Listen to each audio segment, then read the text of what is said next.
जय श्री कृष्णा। राधे राधे। नमस्कार दोस्तों, स्वागत है आप सभी का हमारे YouTube चैनल पर। ओम नमः भगवते वासुदेवाय नमः। प्रिय दर्शकों, आज से आप सभी हमारे चैनल पर कार्तिक मास की महात्म्य कथा का श्रवण करेंगे। कथाओं को श्रवण करने के लिए हमारे चैनल को सब्सक्राइब करना ना भूलिएगा। कार्तिक मास का पहला अध्याय। एक समय नैमिषारण्य में पुराणों की कथाओं को सुनने के निमित्त एकत्र हुए 88,000 ऋषि ने सूत जी से कहा, हे ब्राह्मण, आने वाले कलयुग में प्राणियों का उद्धार कैसे होगा? आप कृपा करके कोई सरल उपाय बतलाइए।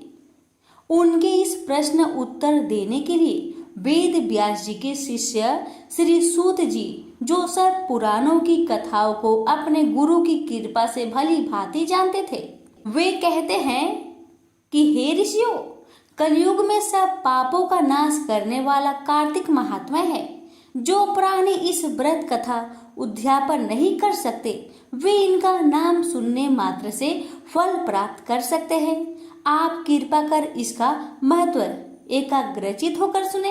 नैमिषारण्य में वास करने वाले शौनकादि 88,000 ऋषियों ने श्री सूत जी से कहा, हे ब्राह्मण, आप हमारी इस घोर कलयुग से रक्षा करने के लिए कोई सरल उपाय बताएं।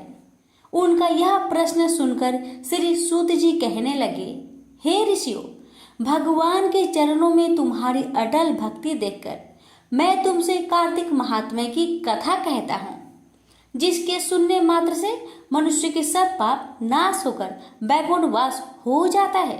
आप सावधान होकर सुनिए। एक समय नारद जी ब्रह्मा लोक में जाकर सारे जगत के कर्ता श्री ब्रह्मा जी से विनीत भाव में पूछने लगे कि हे पितामह, कृपा करके कोई धर्म उपदेश की ऐसी सुंदर कथा कहिए जो सब पापों का नाश करने वाली हो। तब ब्रह्मा जी कहने लगे कि हे पुत्र, भगवान के चरणों में तुम्हारी ऐसी प्रीति देखकर मैं तुमसे कार्तिक मास महात्म्य कहता हूँ, जिसके सुनने मात्र से मनुष्य के सब पाप नाश हो जाते हैं और वह वैकुंठ का अधिकारी हो जाता है। कार्तिक मास भगवान को अति प्रिय है।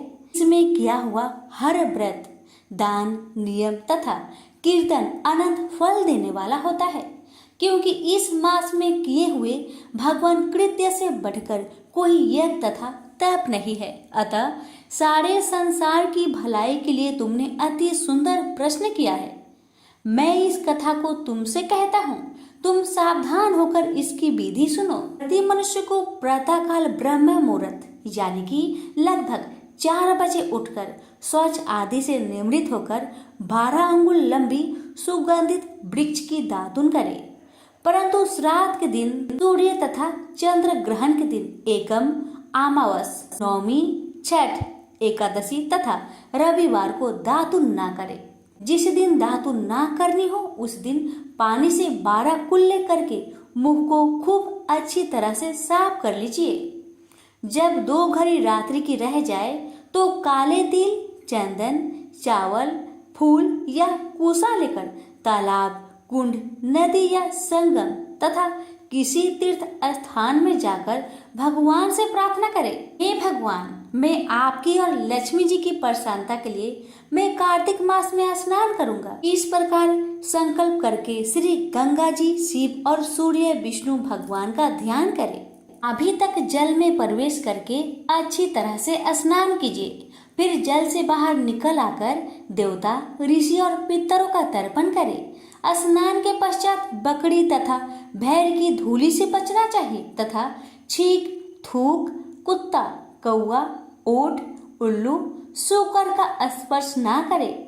इनसे छू जाए तो फिर से आपको स्नान करना चाहिए। असत्य तथा नीच से वर्ता नहीं करनी चाहिए।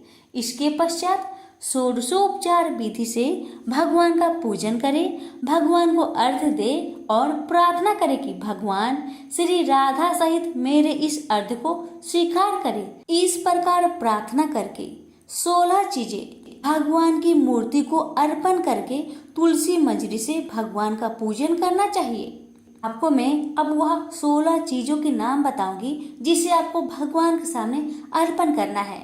पहला आहवन, दूसरा पाद्य, तीसरा अर्घ्य, चौथा आचमन, पांचवा स्नान, छठा वस्त्र, सातवां चंदन, आठवां अक्षत, नौवा पुष्प, 10वां धूप, 11वां दीप, 12वां नेवद, 13वां तांबूल, 14वां पूंगी फल, 15वां दक्षिणा और 16वां नमस्कार।